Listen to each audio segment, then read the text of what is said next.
Are you ready? Ready. All right, let's go. Kevin here, Top 1 Financial Advisor and best-selling author.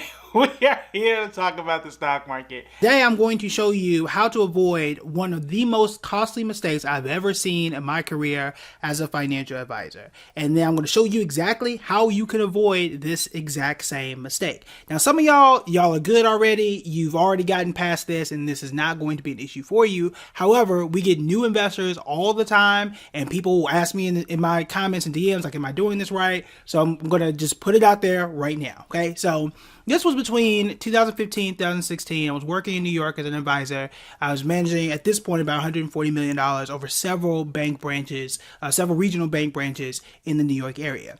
And a client came in. It was the first time I met this client. They brought me their investing statement. And they had about $200,000 to $300,000. And they just gave me the first page of the statement. I'm kind of flipping through it. And the first thing I noticed is this. They had about 5% of all their money in Macy's stock. Now, I'll put the chart here because between 2014 and 2016, it wasn't all that good for Macy's. That was number one. I'm like, woof, that's not the best investment. And I worked at Macy's. That's probably how they got the shares.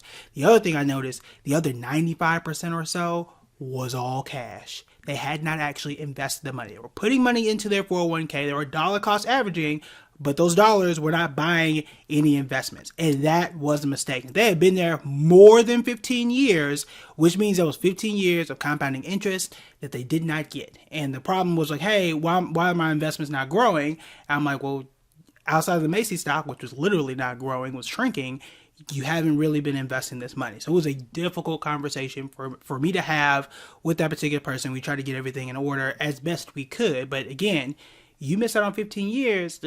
I don't have a time machine. There's nothing we can do to go back in time and have you go back and invest that money.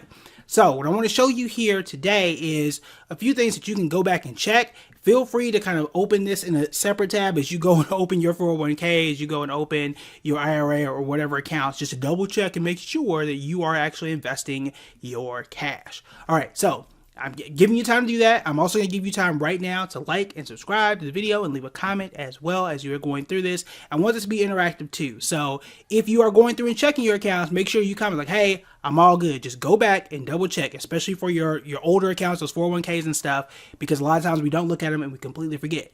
I will also say this, as you go back and check these accounts, they may be down. Do not overreact and don't just sell just because you opened it and looked at it, okay? Don't do that. That's not what we're here to do, okay? All right, so here's the thing. I'll put a screenshot up here because usually when you go and check your accounts, there are a few things that you want to look for. If you have a Fidelity account, and many accounts are the same, if you have a Fidelity account where it says core and you see something that says like FDIC, that means that it is in cash. It ain't going nowhere and it is not invested. That means that that money is sitting there again in cash. Sometimes if you have a 401k as well, you may see something that says stable fund. That means that the money is basically in cash and it is not growing for you. You want to make sure that you're taking that money, putting it in index funds or stocks or whatever it is you want to invest in or whatever it is you believe in to grow for the future. You want to do that right now. The second thing, and I'll put this up, and this is from TD Ameritrade, because every account kind of puts these a bit differently. This one just flat out says cash. So in this account here, you got more than $300,000, more than $3,000 in cash. That's money just sitting there that is uninvested. All right. You usually don't want to have a whole bunch of money uninvested. Generally speaking, anything over 5% of your overall account that's uninvested, that's money that could be working for you. Sometimes you're going to have money in there because, let's say, I put money in on the first of the month and then it doesn't get invested into the fifth.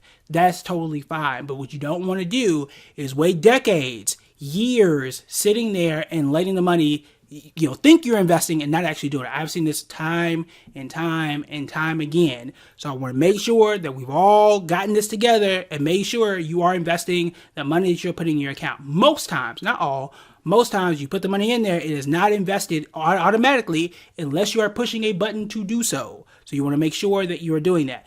Now, you're following me on Public and then you came here. I think Publix is very clear where it says, hey, this is how much money you have in cash. This is what you have available to trade.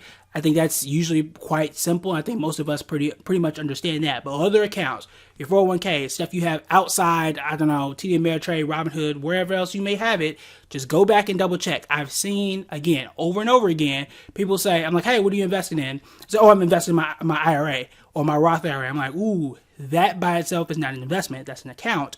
What are you actually investing in? And then we go in, we look at their account, and it's all sitting there in cash. Okay, so you want to make sure you do that. One other thing too, and I'll put the screenshot back up here. You'll see where it says quantity at the dollar amount, and then the price is like always at 1. That's because you have 3,000 $1 bills basically, which again tells you that it's cash. You go back in there and you look at it's not moving, or it says like, did the price move today, and it's just NA.